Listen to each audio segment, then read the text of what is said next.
Hey everybody, this is the 20-gallon fish tank I keep set up for my wife to enjoy, and today we're going to do a little bit of maintenance on it. Just going to do a simple before and after video here. I don't ever do a lot with this tank. I don't spend a lot of time in here, and so from time to time when I come in and do a little bit of maintenance, I always like to shoot a video of it.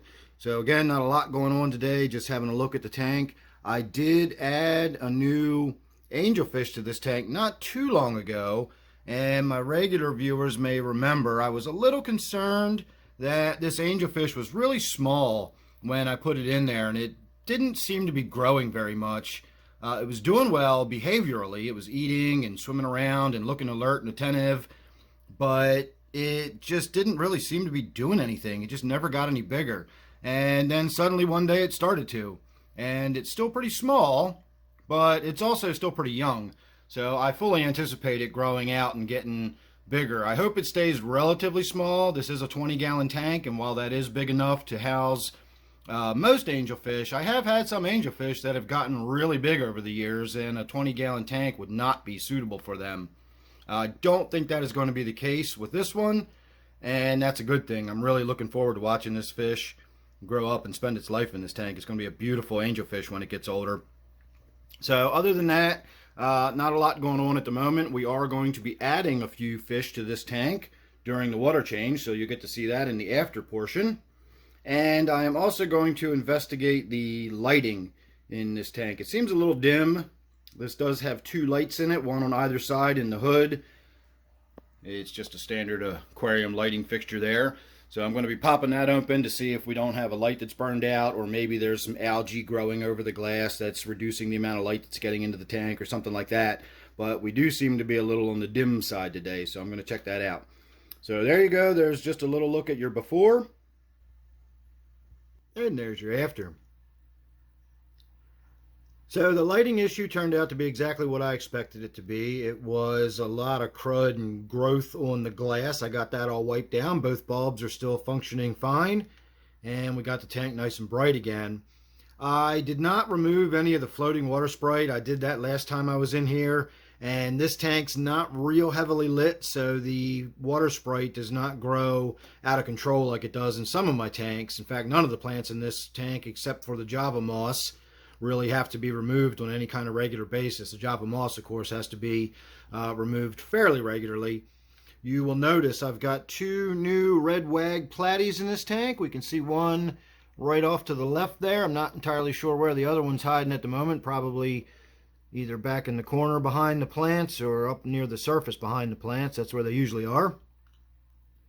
I believe I've got one male and one female in this tank. I put the three others that I had in my quarantine tank, I put them in my office tank, and I believe I have one male and two females in my office tank, which is ideal. One male, one female is not too bad, but ideally you want to have more females than males when it comes to the live bearers. The males are pretty relentless, pretty aggressive, and only a single female might get harassed quite a bit. But we'll have to wait and see how that plays out. I can always buy and add another female later. That's not a big deal. In fact, I'm hoping I'll have little babies popping up here pretty soon. I think the female that I put in this tank is already pregnant, and if not, and she is in there with a male, it won't be long before we're having little baby platies in this tank. Now, whether they survive to adulthood with an angelfish and all these tetras in the tank is another story, but we'll have to wait and see. I've got black skirt tetras in here. I've got glow light tetras, Pristilla tetras, and bloodfin tetras in this tank. And then, of course, I've got the three Corydoras on the bottom. And then the feature fish is the little white angelfish that we had looked at earlier. So again, looking good and doing well. So other than that, not much to talk about. I wiped the glass down. I changed the filter. All pretty much standard fare for doing a basic water change. I used the gravel vac a little bit just to sort of remove some of the detritus and stuff that had collected on the bottom, but I didn't really scrunch it down into the gravel or anything, do anything major with the gravel vac. And lastly, I will point out, if you've noticed, my two peppercorns on the bottom there are usually pretty active and moving around, but this one that looks dead is my oldest fish that I currently have. That is Swimmy, and she is an emerald Cory, and we've had her for about 10 years now. And that is, I was thinking about it today. She is actually one of the first fish we bought when we started getting interested in keeping fish. So that's not in the sense that once I got all my growing pains over with and had killed a bunch of fish and sort of got my feet under me, that, she is actually one of the very first fish I bought. So she's actually survived all those growing pains and getting my feet under me and everything. So we've had her for probably at least 10 years now.